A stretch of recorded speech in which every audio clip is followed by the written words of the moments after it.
The village nestled among rolling green hills. Red-tiled roofs peeked out from clusters of trees. A narrow path wound through the village, leading to a small clay house. It was a peaceful place. The air was sweet with the scent of jasmine. The house stood on the edge of the village. It was a simple house with mud walls and a thatched roof, but it was filled with love and laughter. A small veranda, cool and shaded, ran along the front. It was a place where generations had lived and loved. The house had seen much, but it stood strong. It was a symbol of the enduring spirit of the village.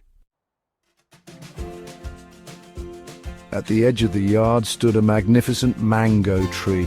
Its branches, gnarled and old, spread out like welcoming arms. The tree had stood there for generations, a silent guardian of the village. It was more than just a tree, it was a part of their lives.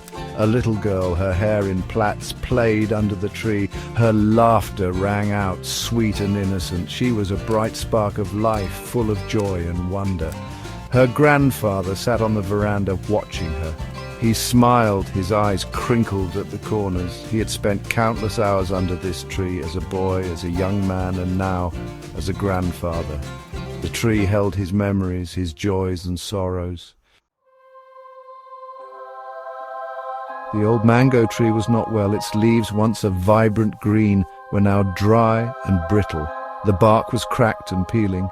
The tree, once a symbol of strength, now seemed tired. Its time had come. The villagers noticed the tree's failing health. A sadness settled over them. The little girl, too young to understand, sensed the somber mood.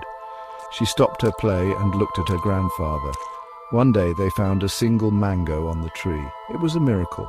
The mango was perfect, its skin a beautiful golden yellow. It seemed to glow in the afternoon sun. It was as if the tree had given them one last gift. The family shared the mango. They ate slowly, savoring each bite.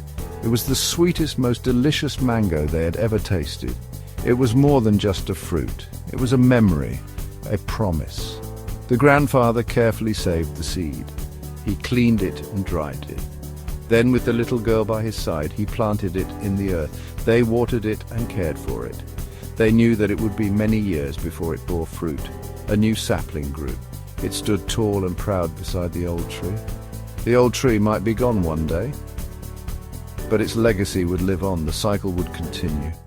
Life, like the seasons, would go on.